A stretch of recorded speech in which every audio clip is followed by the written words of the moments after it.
Hello, friends, and welcome to the Exams Made Simple. And we are back again with the Hindu Complete Newspaper Analysis for 4th of January 2022. 4 जनवरी 2022 का the Hindu newspaper analysis देखेंगे। शुरू करते हैं सबसे पहले आज के सवालों के साथ। पहला सवाल है, द्री festival is celebrated by which of the following tribes. इनमें से कौन सी ट्राइब है जो कि द्री फेस्टिवल सेलिब्रेट करती है? ऑप्शंस आर, पहला है अपतानी ट्राइब, सेकंड है शोम्पेन, तीसरा है गारो, फोर्थ है मुंडा। तो आपको बताना है इनमें से कौन सी ट्राइब है जो कि द्री फेस्टिवल सेलिब्रेट करती है। दूसरा सवाल है, global cyber security index GCI इनमें से कौन सी संस्था रिलीज करती है? ग्लोबल साइबर सिक्योरिटी इंडेक्स इनमें से कौन सी संस्था निकालती है? ऑप्शंस है, ए ऑस्ट्रेलियन स्ट्रेटेजिक पॉलिसी इंस्टीट्यूट, दूसरा है इंटरनेशनल टेलीकम्युनिकेशन यूनियन, तीसरा है नॉर्टन बाय सिमेंटेक, चौथा है वर्ल्ड इकोनॉमिक फोरम। तो this is question number 2। Question number 3 is with reference to the foreign contributions regulation act 2020। 2020 का जो foreign contribution regulation amendment act आया था, तो उसके अकॉर्डिंग कौन कौन सी चीजें सही हैं? पहला स्टेटमेंट कह रहा है, the act states that foreign contributions must be received only in an FCRA account opened in the State Bank of India New Delhi branch. Second statement है, the act increases the administrative expenses through foreign funds by an organisation to 50% from the earlier 20%। तीसरा है, the amendment forbids sub granting by NGOs to smaller NGOs who work at the grass root. आपको बताने में से कौन सा statement सही है? 1 only, 2 and 3 only, 1 and 2 only, या 1 and 3 only. So these are the 3 statements. आपको बताने कौन कौन से सही हैं। तो मैं एक करके आपको आंसर बताता हूँ, लेकिन आप अपनी तरफ से अटेम्प्ट जरूर करना, और आप अपनी तरफ से न केवल अटेम्प्ट करना बल्कि मुझे लास्ट में बताना कि आपके कितने सही हुए, ठीक है ना? तो that is the thing which you have to answer. पहला सवाल मैंने पूछा था, द्री फेस्टिवल इनमें से कौन सी ट्राइब है जो कि सेलिब्रेट करती है? इसका करेक्ट आंसर है अपतानी ट्राइब। अभी रिसेंटली अरुणाचल प्रदेश की अपतानी ट्राइब न्यूज़ में भी थी, है ना? क्योंकि आपको याद होगा अपतानी आर्ट जो था उसको एक हेरिटेज बनाने की मांग की जा रही है, तो उसको याद रखेगा कि द्री फेस्टिवल किसका है? अपतानी ट्राइब का है। और अपतानी ट्राइब के रिगार्डिंग जो मैंने आपको बात बताई कि अरुणाचल प्रदेश की ट्राइब है, ये भी बहुत इंपॉर्टेंट है, आप इसको याद ही रखिएगा, है ना? एग्जाम में क्वेश्चन पूछा जा सकता है। दूसरा सवाल मैंने आपसे पूछा था कि ग्लोबल साइबर सिक्योरिटी इंडेक्स इनमें से कौन सी संस्था निकालती है? इसका करेक्ट आंसर है इंटरनेशनल टेलीकम्युनिकेशन यूनियन, ITU इसको निकालती है। तो इसका आंसर हो जाएगा B। ये भी आप याद रख सकते हैं। तीसरा सवाल मैंने आपसे FCRA के रिगार्डिंग पूछा था, FCRA का जो अमेंडमेंट एक्ट आया था। तो देखो, पहला स्टेटमेंट तो बिल्कुल सही है कि न्यू दिल्ली का एक स्टेट बैंक ऑफ इंडिया की न्यू दिल्ली ब्रांच में ही जो आपको अकाउंट खुलवाना है NGOs को खुलवाना पड़ेगा और उसी में वो पैसा ले सकते हैं। ये पहला स्टेटमेंट बिल्कुल सही है। दूसरा स्टेटमेंट गलत है। क्यों गलत है? क्योंकि जो एक्ट था, अमेंडमेंट एक्ट, अब देखो क्या करते थे NGOs, मैं आपको बताता हूँ इसकी हिस्ट्री। NGOs करते क्या थे कि जैसे उनको मान लो सपोज करो 100 रुपये मिला, सपोज करो फॉरेन कंट्रीब्यूशन एग्जांपल है, 100 रुपये मिला, तो वो पहले उनको अलाउड था कि 50 रुपये वो एडमिनिस्ट्रेटिव खर्चे के रूप में दिखा सकते थे। अब मान लो एडमिनिस्ट्रेटिव खर्चा केवल 10 रुपये ही हो रहा है, फिर भी वो 50 रुपये तक दिखा देते थे कि एडमिनिस्ट्रेटिव खर्चा है, और बाकी का वो यूज़ करते थे, है ना? तो इसका मतलब है कि ये जो एडमिनिस्ट्रेटिव एक्सपेंसेस थे वो पहले 50 रुपीज़ थे, 50% था, उसको घटा करके अब 20% कर दिया गया। मतलब कि अगर आपको अब 100 रुपये मिलता है तो आप उस 100 रुपये का केवल 20 रुपये ही लगा सकते हो एडमिनिस्ट्रेटिव एक्सपेंसेस में, बाकी जो आपको पैसा है वो यूज़ करना पड़ेगा, ठीक है ना? तो दूसरा स्टेटमेंट गलत है। तीसरा स्टेटमेंट बिल्कुल सही है कि जो NGOs हैं वो स्मॉलर NGOs को सब ग्रांट नहीं कर सकते, मतलब उनको जो ग्रांट मिली है उसकी सब ग्रांटिंग नहीं कर सकते, ठीक है ना? कई बार ऐसे ऑफ शूट्स में भी दे देते थे पैसा वो लोग, है ना? अपनी ही संस्था के किसी दूसरे उस पर दे देते थे और उस पर दिखा देते थे कि यहाँ पे हमने दे दिया, देखो, है ना? तो ये भी चीज़ नहीं कर सकते हैं। तो ये 1 and 3 will be the correct answer. तो ये 3 सवाल थे। I hope you got clarity regarding these 3 question. आपको समझ में आ गया होगा। Mains question of the day मैं आपको बता देता हूं। आज का mains question of the day है, having a scientific temper is still not common in India, what can be done to fulfil this fundamental duty. मतलब कि इंडिया में आज भी अगर आप देखो तो साइंटिफिक टेम्पर इतना ज़्यादा डेवलप्ड नहीं, मतलब साइंटिफिक एटीट्यूड इतना ज़्यादा डेवलप्ड नहीं है। क्या करना चाहिए कि ये साइंटिफिक टेम्पर या फंडामेंटल ड्यूटी है, क्योंकि आप सबको पता होना चाहिए कि ये फंडामेंटल ड्यूटी भी है, हैविंग अ साइंटिफिक टेम्पर। तो किस तरीके से ये साइंटिफिक टेम्पर डेवलप किया जा सकता है, दिस इज द क्वेश्चन, है ना? तो ये आपको आंसर लिखना है। जो भी पॉइंट आप दे सकते हैं, please do give these points, जो भी आप दे सकते हैं, ठीक है ना? आगे मूव करते हैं, न्यूज एनालिसिस में आते हैं। तो पहली जो न्यूज है वो स्टार्टिंग के पहले पेज में ही है, इंपॉर्टेंट न्यूज है। China constructing bridge on Pangong lake in Ladakh region. अब यहाँ पे चाइना जो है एक ब्रिज कंस्ट्रक्ट कर रहा है। China is constructing a bridge in the eastern Ladakh connecting the north and south banks of Pangong Tso lake. Pangong Tso lake के नॉर्थ एंड साउथ बैंक को ईस्टर्न लद्दाख में ये पार्ट में ये कंस्ट्रक्ट कर रहा है China. And it will be a significant break down, मतलब break through for them, actually not break down. क्यों ब्रेक थ्रू होगा? क्योंकि इससे जो टाइमिंग होगी, जो टाइम होगा for the movement of the people's liberation army, जो उनकी ट्रूप्स हैं उनके मूवमेंट का टाइम जो है वो काफ़ी कम हो जाएगा। The time for the movement of the troops will decrease a lot. This is the first and foremost benefit of this. On the north bank there is a PLA garrison at Khurnak fort है ना, याद रखिएगा। PLA वहां पे peoples liberation army का जो garrison है वो कुरनाक में है, कुरनाक फोर्ट में। एंड साउथ बैंक में मोल्डो के पास है। साउथ बैंक में कहाँ पे? मोल्डो के पास है ना। और इनके बीच का जो डिस्टेंस है वो लगभग 200 किलोमीटर का डिस्टेंस है। The new bridge between the closest points on the two banks which is around 500 metre, है ना। ये 200, ये आपका ज़्यादा लिखा है मुझे लगता है, नहीं वैसे ठीक है। तो ये आपको याद रखना है कि नॉर्थ बैंक में there is a PLA garrison at Khurnak and on the south bank at Moldo. And यहाँ पे आपको याद रखना है कि ये ब्रिज जो है वो कंस्ट्रक्ट किया जा रहा है। The bridge is located around 25 kilometre from the line of actual control. जो एलएसी है वहां से लगभग 25 किलोमीटर दूर पर ही ये ब्रिज चाइना वाले कंस्ट्रक्ट कर रहे हैं। तो this is the thing which you have to remember कि एलएसी से 25 किलोमीटर का मतलब कि है तो ये ब्रिज चाइनीज साइड में ही, the construction is on the Chinese side. ऐसा नहीं कि इंडियन साइड में कंस्ट्रक्शन है, बट चूंकि बॉर्डर के इतने क्लोज ये कंस्ट्रक्शन किया जा रहा है, और ये एक्चुअली में इसका जो एम है वो है कि आर्मी का जो वहाँ पे पीएलए है, पीपल्स लिबरेशन आर्मी, उसके मूवमेंट के टाइम को कम किया जा रहा है। So that is the big threat, जिसके कारण इंडिया के साथ थोड़ा डिस्कशन करना जरूरी था, इनका जरूरी बनता है, क्योंकि इसका इम्प्लीकेशन इंडिया पे भी है ना। The biggest advantage with the new bridge was the intersector movement. मतलब एक सेक्टर से दूसरे सेक्टर में अगर जाना है तो वो जो मूवमेंट का टाइम है पीएलए की आर्मी का, वो बहुत कम कर दिया जाएगा। That will be significantly down as of now, ठीक है ना। And this the need to build piers for the bridge which has been under way. तो ये पियर्स का कंस्ट्रक्शन ऑलरेडी स्टार्ट हो चुका है, ठीक है ना। And the bridge is in China's territory and the Indian Army would have to now factor this into its operational plans। तो जैसे ही कोई भी ऑपरेशन प्लान अगर इंडिया बनाता है तो इंडिया को ये चीज़ हमेशा से काउंट करके रखनी पड़ेगी। एक और चीज़ मैं आपको बताता हूँ, इंडिया की जो डोमेन है, इंडिया की जो स्ट्रैटेजी है, मैं आपको बताता हूँ क्या होता है कि हर कंट्री अपनी एक वॉर स्ट्रैटेजी बनाती है। तो इंडिया की जो स्ट्रैटेजी है वो 2.5 वॉर फ्रंट की स्ट्रैटेजी है। 2.5 वॉर फ्रंट बोलते हैं इसको। ये मैं थोड़ा आपको अलग से बता रहा हूँ, एक्स्ट्रा बता रहा हूँ, उसको याद रखिएगा। कभी आप मेंस आंसर लिख रहे हैं या आप ऐसे लिख रहे हैं तो आप उसको यूज़ कर सकते हैं। तो 2.5 वॉर फ्रंट जो स्ट्रैटेजी है उसमें 2 में क्या आता है? एक तो आपका आता है Pakistan, that is a full fledged war, and there is a China that's the Chinese side, that's a full fledged war, ठीक है ना। तो एक हो गया चाइना, एक हो गया Pakistan, they are the full fledged war nation, जो कि फ्रेंडली नेशन नहीं आते हैं। तो 2.5 में यही हो गया। तो ये 2 क्या था?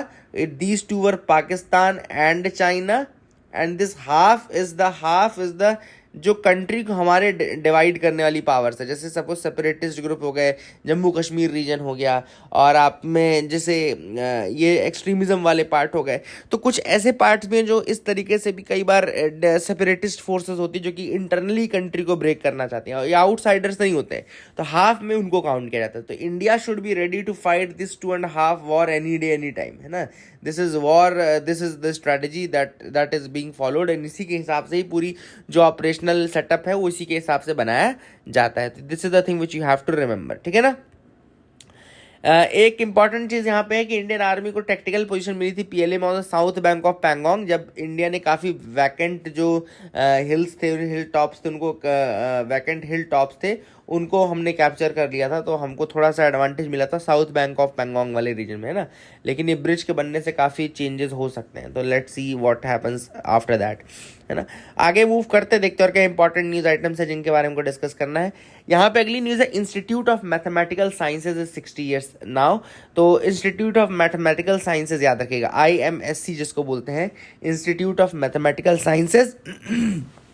ये 60 साल पुराना हो चुका है। 3 जनवरी को इसकी 60th एनिवर्सरी थी आप बोल सकते हैं, तो 60 साल पुराना हो सकता है, मतलब कि 1962 में ये बना था, है ना। इंपॉर्टेंट चीज़ ये कि 1962 में बना तो था इंस्टीट्यूट ऑफ मैथमेटिकल साइंसेज, लेकिन उसको बनाया गया था, इसके फाउंडर्स में कौन आते हैं, it was founded by अलादी Krishna स्वामी, ठीक है ना। तो that is a very important name in the history.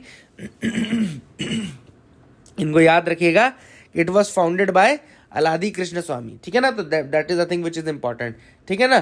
तो नोबल लॉरिएट, दूसरा एक और याद रखिएगा कि Nobel laureate Subrahmanyan Chandrasekhar gave the inaugural lecture, है ना। Nobel laureate Chandrasekhar Subrahmanyan gave the inaugural lecture, okay, so that is a thing which is important, make sure you remember this thing as well, है ना। Nobel laureate Subramaniam Chandrasekhar gave the inaugural lecture here and this was founded by अलादी Krishna स्वामी अय्यर। तो अलादी कृष्ण स्वामी ने इसको found किया, तो ये भी आप चीज़ याद रख सकते हैं। 1962 में बना था, 1962 याद रखिएगा। 60 साल का इंस्टीट्यूट हो चुका है। 1962 के बाद अभी कितने का हो गया, 60 साल का इंस्टीट्यूट हो गया, ठीक है ना। अगली जो न्यूज़ है वो है नासा के मिशन, इसरो के मिशंस के रिगार्डिंग। इसरो के मिशन, पहला जो है इसरो का मिशन जो कि न्यूज़ में था, KC-1 का मिशन है। मैं आपको बता देता हूँ, सारे नाम इन्होंने बताए हुए हैं। पहला जो मिशन मैं आपको साथ डिस्कस करना चाहता हूँ वो है Aditya L1 mission. Aditya L1 mission जो है वो कैसा मिशन है, Aditya L1 mission is actually a solar mission, जिसमें स्टडी किया जाएगा सन का जो विजुअल पार्ट है, सन का जो कोरोना वाला पार्ट है, जो क्रोमोस्फेयर वाला पार्ट है एंड फोटोस्फेयर वाला पार्ट है, ठीक है ना। तो ये सारी चीज़ें स्टडी की जाएंगी और आदित्य L1 मिशन इसका नाम है। L1 is actually L1 L2 क्या है, ये लैग्रैंजियन पॉइंट होता है, लैग्रैंज पॉइंट बोलते हैं इनको। थोड़ा मैं आपको इसको डिटेल बता देता हूँ। देखो L1 जो लिखा रहता है ना, उसका मतलब होता है लैग्रैंज पॉइंट, ठीक है ना। तो अब ये लैग्रैंज पॉइंट्स क्या होते हैं, लैग्रैंज पॉइंट वो पॉइंट होता है जहां से, मतलब मैंने एक दिन आपको बताया था ना कि क्या होता है कि जैसे कोई बॉडी है, अगर मान लो ये बॉडी यूनिवर्स में ऊपर इस ऑर्बिट में है, अब क्या है, इसके इधर कोई बड़ी बॉडी है, इसके इधर कोई ऐसी बॉडी है। अब क्या है, ये इसको ऊपर अपनी ग्रेविटी लगाती है, ये इसके ऊपर अपनी ग्रेविटेशनल फोर्स लगाता है। तो क्या होता है, बॉडी ज़्यादा ग्रेविटी वाले पॉइंट की तरफ मूव कर जाती है ना। ऑब्वियस सी बात है, अगर ग्रेविटी ज़्यादा लगाएगा कोई बॉडी तो उसकी तरफ मूव कर जाएगा। अब होता क्या है कि लैग्रैंज पॉइंट वो पॉइंट होते हैं, ये आपके उसके पॉइंट होते हैं, मतलब कहना चाहिए कि ये आपके बिल्कुल वैसे पॉइंट होते हैं जहाँ पे इक्विलिब्रियम मेंटेन, हाँ this is the word, equilibrium is the word.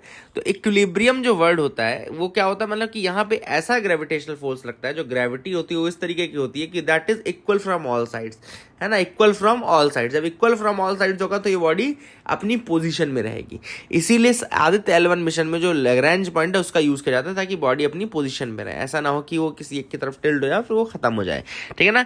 And it will travel 1.5 million kilometres from earth to a point where the sun will be continuously visible and will conduct studies on the corona, chromosphere and photosphere, ठीक है ना। तो corona, chromosphere and photosphere की study होगी और सन visible रहेगा।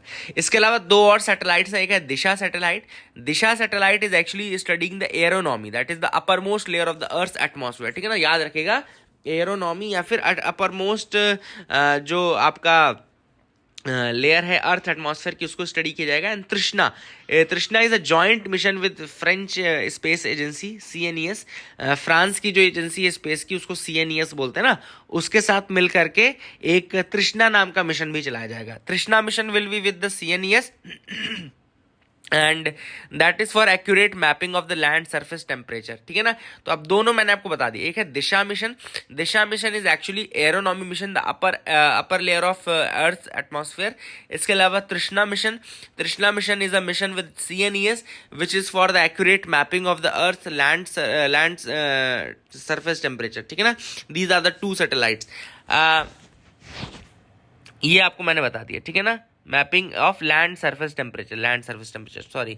अब ये जो दोनों मिशन है एक्चुअली यहाँ पे आपको याद रखना है, देखो वीनस मिशन भी है। इसके अलावा इंडिया जो करने वाला है 2000, ये पूरी बात चलेगी 2022 में कौन कौन से मिशन करने वाले हैं, ठीक है ना। इसके अलावा अर्थ ऑब्जर्वेशन सैटेलाइट जाएंगी, EOS-04, EOS-6, ये अर्थ ऑब्जर्वेशन सैटेलाइट जाएंगी, है ना। इसके अलावा आदित्य एल 1 बता ही दिया। एक्सपोसैट नाम का एक मिशन है, चंद्रयान 3। चंद्रयान 2 थोड़ा सा हमारा फेल हो गया था, आपको पता है, तो चंद्रयान 3 की बारी है, चंद्रयान 03 और एक्सपोसैट करके एक मिशन और जाएगा, ठीक है ना। तो ये कुछ मिशंस हैं जो कि जाएंगे। नासा के साथ हम नासा और इसरो का एक इंपॉर्टेंट मिशन है जिसको नासा इसरो सार बोलते हैं, है ना। एस बैंड सार पेलोड जो हमने नासा को दिया, निसार याद रखना आप, NASA ISRO, Nisar is for NASA and ISRO, that is a very important thing, है ना। ये भी मिशन काफी इंपॉर्टेंट है, नासा इसरो का मिला जुला मिशन है, निसार इसको हम बोलते हैं, ठीक है। तो ये भी 2023 में इसको कंप्लीट होगा। और CNES के साथ तृष्णा मिशन जो मैंने आपको बताया, जिसमें कि उसमें लैंड सरफेस का जो टेम्परेचर उसकी मैपिंग की जाएगी, है ना। और इसमें ये एक्चुअली में है ना, तो that these are the things which are important. इसके अलावा आगे मूव करते हैं, देखते हैं और क्या इंपॉर्टेंट न्यूज़ आइटम्स हैं। अब यहाँ पे एडिटोरियल पार्ट में हम आते हैं। पहला जो एडिटोरियल हम डिस्कस करेंगे वो है the deafening silence of the scientist. अब यहाँ पर क्या बात चल रही है, यहाँ पे ऑथर ने बात कर रहे हैं कि हमारे यहाँ के साइंटिस्ट जो हैं वो अपना कॉन्फिडेंस लूज कर चुके हैं।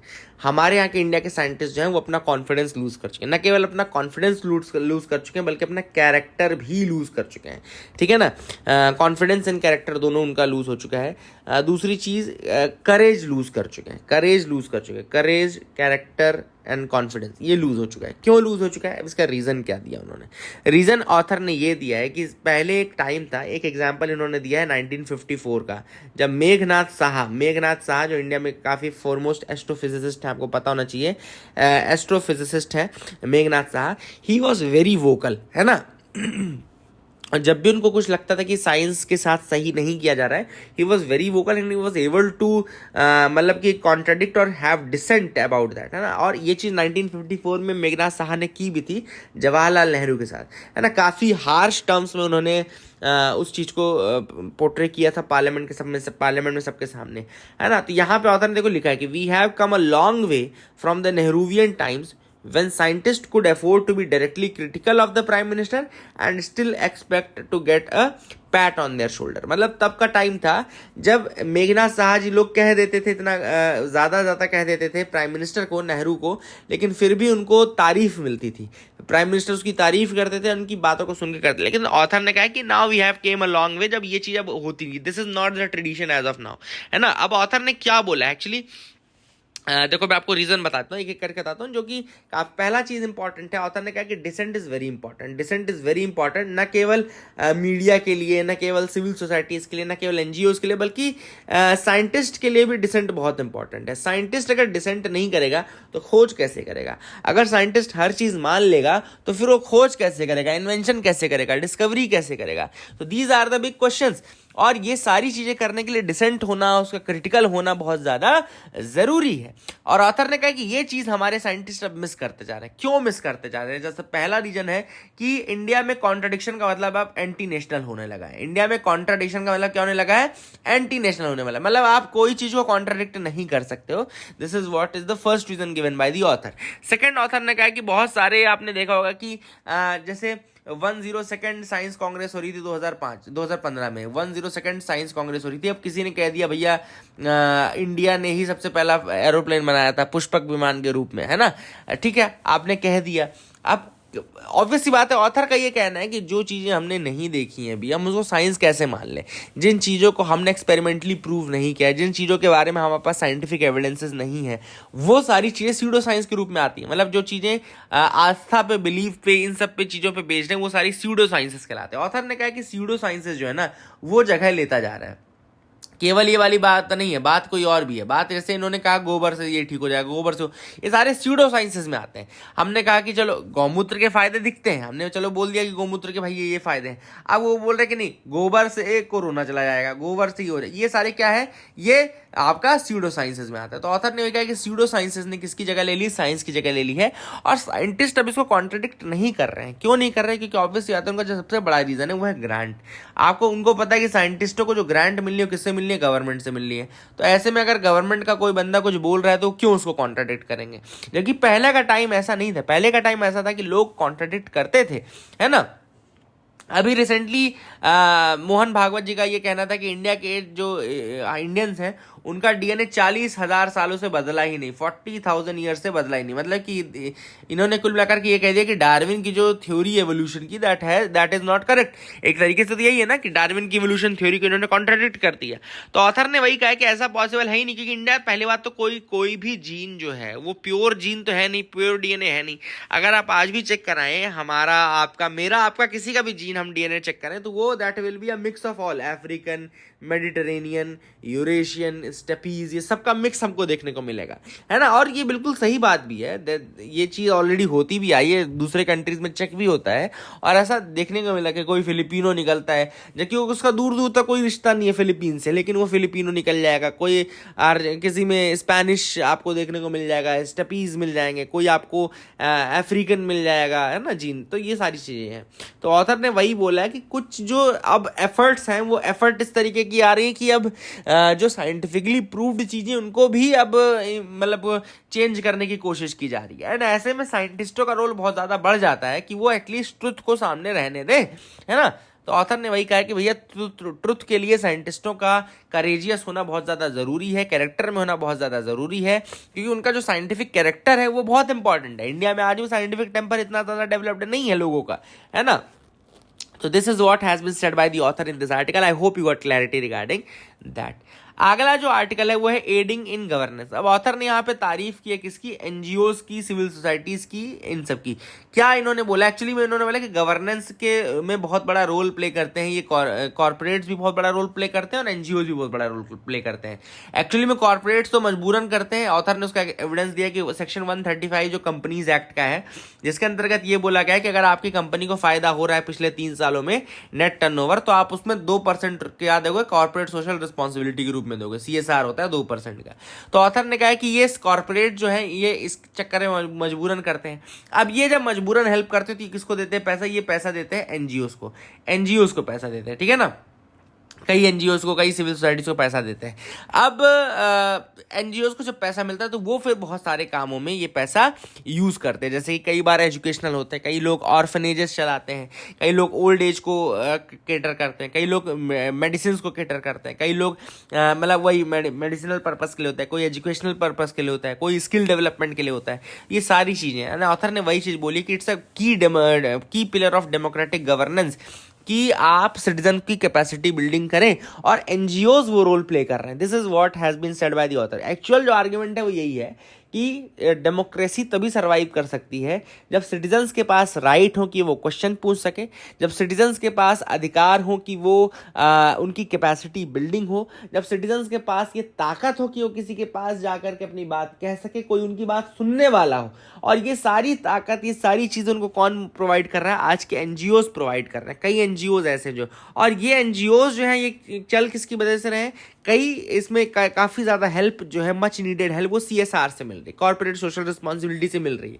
तो ऑथर ने एक तरीके से ये बताया। दूसरी चीज़ उन्होंने ये भी बताया कि सीएसआर की कितनी ज़्यादा ज़रूरत है और ऐसे मैकेनिज्म्स होने की ज़रूरत है जिससे कि जो ऑटोनॉमी है, जो फाइनेंशियल फ्रीडम है एनजीओज को, वो मिलती रहे, तभी वो हेल्प कर पाएंगे। क्योंकि कोई भी ऑब्वियस सी बात है, कोई अपने घर से तो पैसा नहीं लगा पाएगा।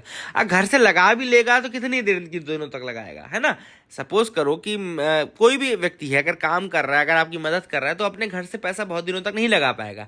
अगर आप उसकी मॉनेटरी हेल्प थोड़ी बहुत नहीं करते हो तो फिर ऑब्वियस सी बात है धीरे धीरे वो चीज़ खत्म हो जाएगी। This is what is happening.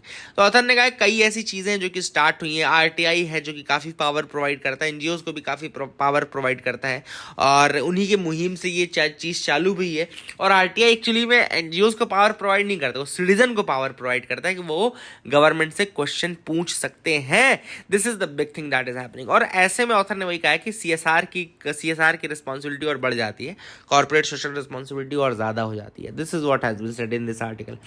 So I hope you got clarity regarding that. I think आपको समझ में आएगा। कल की एक न्यूज़ थी बहुत इंपॉर्टेंट कि जो EWS के लिए एक कमेटी बनाई गई थी, 3 मेंबर कमेटी बनाई गई थी, उन्होंने ये कह दिया है EWS के लिए कि भैया 8 लाख की लिमिट बिल्कुल साइंटिफिक लिमिट है, कोई ऐसा नहीं है कि सोचा गया हो या नहीं सोचा गया हो। उन्होंने ये भी बताया, काफ़ी चीज़ें उन्होंने उसके बारे में दी है। तो मैं अगला वीडियो जो बनाऊंगा वो कल की न्यूज़ एनालिसिस का, 3 जनवरी की न्यूज़ एनालिसिस का भी बना दूंगा, उसमें अपन अच्छे से डिस्कस करेंगे। लेकिन अभी आपको बता दूं कि 3 मेंबर कमेटी ने अपनी रिपोर्ट दे दी, जिसमें उन्होंने ये कहा कि EWS का जो क्राइटेरिया 8 लाख का बिल्कुल सही है, और इसको आप गलती मत करिए, ये मत सोचिए कि ये बिल्कुल नॉन साइंटिफिक है या फिर ये बिल्कुल OBC क्रीमी लेयर की लिमिट जैसा ही लिमिट लगा दिया गया है। ये और वो डिफरेंट है। EWS में सारे सोर्सेज इंक्लूडेड हैं, और उनमें जो वो वाला नॉन क्रीमी लेयर वाला क्राइटेरिया, उसमें एग्रीकल्चरल इनकम और इन सब इनकम्स को हटा दिया जाता है, ऑब्वियस सी बात है। और यहाँ पे सारी इनकम को जोड़ करके 8 लाख होता है। तो ऑथर ने वही कहा था कि ये बिल्कुल डिफरेंट है, वो डिफरेंट है, आप उसको मिक्स मत करिए, और ये साइंटिफिक है काफ़ी, है ना। That is the thing. आगे मूव करते हैं, आगे देखते हैं और क्या इंपॉर्टेंट न्यूज़ आइटम्स है जिनके बारे में डिस्कस करना है। तो you can move ahead with me, आप मेरे साथ मूव कर सकते हैं, है ना। तो यहाँ पे तो ऐसे कोई न्यूज़ नहीं है जिसके बारे में आप डिस्कस करें। आगे देख लेते हैं। यहाँ पे सूडान के prime minister Hamdok resigns amid crackdown on protesters. तो याद रखिएगा, यहाँ पे अब्दुल्ला हैमडॉक जो है सूडान के प्राइम मिनिस्टर हैं, ये इज रिजाइन। तो अगर आपसे कोई पूछता है कि अब्दुल्ला हैमडॉक कहाँ के थे, तो ये थोड़ा बहुत पता होना चाहिए, है ना। कोई भी वनडे एग्जाम भी आप लोग दे सकते हैं, तो उनके लिए भी आपको पता होना चाहिए, याद रखिएगा, ठीक है ना। आगे देख लेते हैं और क्या इंपॉर्टेंट है, इसको हम डिस्कस करना है। यहाँ पे देखो, world powers vote to stop the spread of nuclear weapons. This is a very important thing which is happening. अब वर्ल्ड पावर्स ने कहा है कि भैया न्यूक्लियर वेपन्स को स्टॉप करना है। यहाँ पे NPT रिव्यू हुआ था। NPT यानी कि नॉन प्रोलिफरेशन ट्रीटी का रिव्यू हुआ था, याद रखिएगा। नॉन प्रोलिफरेशन ट्रीटी के बारे में आपको बता दूं, it first came into force in 1970, याद रखिएगा। एंड कब आया था पहली बार फोर्स में NPT? 1970 में आया था, याद रखिएगा। India is not an NPT member. India nuclear non proliferation treaty का मेंबर नहीं है। एक्चुअली में ये 5 मेजर पावर्स हैं, USA, UK, Russia, France and China. आपको याद रखना है, USA, UK, Russia, France and China वही इसका रिव्यू लेते हैं। ये 5 मेजर पावर्स है जो कि इस रिव्यू में रहते हैं, है ना। एंड इन 5 पावर्स का ये कहना है कि avoidance of war between nuclear weapon state and the reduction of strategic risk as are foremost responsibility. मतलब कि एक तो कोई भी इस तरह का न्यूक्लियर वेपन वॉर ना हो, दूसरी चीज रिस्क बिल्कुल रिड्यूस करने की कोशिश करनी है, और ऐसे में न्यूक्लियर फ्री वर्ल्ड होना बहुत ज़्यादा ज़रूरी है। This is what is the need of the hour, है ना। तो ये था NPT के बारे में, इसका रिव्यू हुआ था। और NPT आया था nuclear non proliferation treaty, obviously बात है न्यूक्लियर वेपन्स को खत्म करने के लिए, कम करने के लिए 1970 में पहली बार ये आया था, ठीक है। तो ये भी आप याद रख सकते हैं। आई hope you got clarity regarding that. RBI approve small offline E payments. तो RBI ने अब एक नई चीज़ स्टार्ट की है, जिसमें स्मॉल जो पेमेंट्स हैं वो मतलब कि बिना इंटरनेट के हो जाएंगे, डिजिटल मीडियम से बिना इंटरनेट के हो जाएंगे, ठीक है ना। Small value digital payments in offline mode, याद रखिएगा। Small value digital payment in offline mode, मतलब कि इंटरनेट की जरूरत आपको नहीं पड़ेगी पेमेंट करने के लिए। अब आप बिना इंटरनेट के ही ऑफलाइन स्मॉल अमाउंट की पेमेंट डिजिटल मीडियम से कर सकते हैं। लिमिट है जैसे कि 200 पर transaction and an overall limit of 2000, याद रखिएगा। इसकी जो लिमिट है वो 200 है पर ट्रांजैक्शन की, एंड ओवरऑल जो लिमिट है वो 2000 रुपए तक की है, ठीक है ना। तो that is the thing which is important. And under this new framework such payments can be carried out face to face, है ना, यूजिंग एनी चैनल और instrument like cards, wallets and mobile devices. तो कुछ भी आप use कर सकते हैं, लेकिन ये स्मॉल पेमेंट होगी। And these transaction would not require an additional factor of authentication since the transactions are offline. Alerts by SMS will be received by the customer after a time lag. Offline method है तो थोड़ा time lag के बाद SMS ये सब मिलेगा, ये आपको याद रखना है। दिस इज ऑफलाइन मेथड, ठीक है ना। आगे मूव करते हैं, देखते हैं और क्या इंपॉर्टेंट न्यूज आइटम्स है जिनके बारे में डिस्कस करना है। यहाँ पर है एक्सटेंडिंग द GST कंपनसेशन। अब यहाँ पे चूंकि इस साल का जो जून एंड है, यानी कि ये 30 जून के बाद से आपको पता होना चाहिए कि जीएसटी के जो कंपनसेशन मिलता है, ये 5 साल उसके टाइम लिमिट खत्म हो जाएगी। 5 ईयर्स की लिमिट दी गई थी, ठीक है ना। अब इस लिमिट को बढ़ाने की बात चल रही कि कंपनसेशन का ईयर हमको 1 या 2 साल बढ़ाना चाहिए, नहीं बढ़ाना चाहिए। काफ़ी जो स्टेट्स हैं उनकी डिमांड ये कम से कम 2 साल आपको और बढ़ाना चाहिए, क्योंकि बीच में जो कोविड का इम्पैक्ट है बहुत ज़्यादा, मतलब अनबियरेबल इम्पैक्ट है। स्टेट्स बहुत ज़्यादा नुकसान में ऑलरेडी, और जीएसटी कंपनसेशन के बढ़ने के चांसेस है नहीं, मतलब जीएसटी के कलेक्शन के बढ़ने के चांसेस बहुत ज़्यादा है नहीं, ठीक है ना। तो जीएसटी काउंसिल की मीटिंग के पहले ये सारी चीज़ें डिस्कस हुई हैं कि जीएसटी कंपनसेशन को क्या एक्सटेंड करना चाहिए बियॉन्ड जून 2022, 2022 के बाद क्या बढ़ाना चाहिए, क्या नहीं बढ़ाना चाहिए। पहला सवाल आप मेरे से ये पूछिए कि क्या इस बढ़ा सकते हैं या नहीं बढ़ा सकते हैं। तो मैं आपको बताता हूँ, बिल्कुल बढ़ा सकते हैं। पहले तो सबसे पहले जीएसटी काउंसिल को ये फैसला लेना पड़ेगा। जीएसटी काउंसिल आप सबको पता होना चाहिए कि आर्टिकल 279A के तहत ये ऑलरेडी एक कॉन्स्टिट्यूशनल बॉडी है, ठीक है ना। 279A के तहत ये ऑलरेडी कॉन्स्टिट्यूशनल बॉडी है। और ये जो जीएसटी कंपनसेशन जीएसटी काउंसिल है, ये एक बार पहला फैसला ले लेगी, उसके बाद एक एक्ट पास करना पड़ेगा, अमेंडमेंट लाना पड़ेगा, और बिल लाना पड़ेगा, अमेंडमेंट बिल लाना पड़ेगा, जिसके थ्रू फिर ये चेंज किया जाएगा, क्योंकि ऑलरेडी ये चीज़ एक्ट में मेंशन्ड है 5 साल का, और ये 5 साल अगर आपको चेंज करना पड़ेगा तो करना है तो आपको अमेंडमेंट बिल लाना पड़ेगा। तो this is the overall process जिसके कारण ये कर सकते हैं, ठीक है ना, याद रखिएगा। अब एक्चुअली जो जीएसटी कंपनसेशन है वो आता कैसे है। एक्चुअली कंपनसेशन सेस लगाया जाता है, कंपनसेशन सेस लगाया जाता है, और ये कंपनसेशन सेस किस पे लगता है, डीमेरिट गुड्स पे लगता है। जो डीमेरिट गुड्स होते हैं ना, है ना, जिन पे 28% का जीएसटी लग रहा है, तो उनके ऊपर ये अलग से सेस भी लगता है एक्चुअली में। और ये सेस जो कंपनसेशन सेस के रूप में लगता है, और ये कलेक्शन फिर स्टेट्स में बांटा जाता है। ये बोला गया था कि भैया अगर आपको 14% से ज़्यादा का कलेक्शन नहीं दिया हमने, तो मैम आपको 5 साल तक कम से कम मतलब जीएसटी कंपनसेशन देंगे, ठीक है ना। This was the thing which was said. अब यही चीज़ है कि इसको बढ़ाने की बात चल रही है। जीएसटी कंपनसेशन सेस तो ऑलरेडी बढ़ा दिया गया है 2026 तक, लेकिन अब ये कंपनसेशन दिया जाएगा या नहीं दिया जाएगा, तो ये बड़ा सवाल है। This is the big question. Weighing on the efficacy of female leadership, यहाँ पे ऑथर ने बात की है कि भैया जर्मनी हो गया, ताइवान हो गया, न्यूजीलैंड, इन सब में कॉमन क्या है। इन सब में कॉमन है कि इनकी जो लीडर्स हैं वो महिला लीडर्स हैं, और काफ़ी अच्छी रोल मॉडल्स के रूप में आई हैं। इंडिया में ऑथर ने कहा कि ऐसे रोल मॉडल्स की अभी थोड़ा कमी है। अगर हम पार्लियामेंट में देखें तो रोल मॉडल्स की हमारे पास थोड़ा कमी देखने को मिलती है। एक दो थी, जैसे कि सुषमा स्वराज जी थी, सुषमा स्वराज एक अच्छी रोल मॉडल हो सकती थी, लेकिन बहुत ज़्यादा टॉप पोजीशन हमारे इंडिया में दी नहीं गई है फीमेल्स को अभी तक। जैसे प्राइम मिनिस्टर हो गया, या प्रेसिडेंटशिप में मिली भी थी प्रतिभा पाटिल को, तो इतना ज़्यादा उनका कोई बहुत ज़्यादा कंट्रीब्यूशन नहीं रहा, मेरे हिसाब से तो नहीं रहा था, है ना। प्रतिभा पाटिल का कोई ऐसा बड़ा नाम ही नहीं देखने को मिला, मतलब वो मुझे लगता है वो फिर इधर उधर ही घूमती रह गई, कोई बड़ा रोल उन्होंने काम नहीं किया था। तो that is the thing. Author ने कहा कि इंडिया जबकि एक ऐसी कंट्री जहाँ पे 1950 से ही, मतलब 1950 में ही यूनिवर्सल एडल्ट सफरेज हो गई, मतलब कि वोटिंग का पावर हमने सबसे पहले दिया महिलाओं को, मतलब अमेरिका, यूएस और यूरोप भी नहीं दिए इतना जल्दी जितना जल्दी हमने दिया था इनको।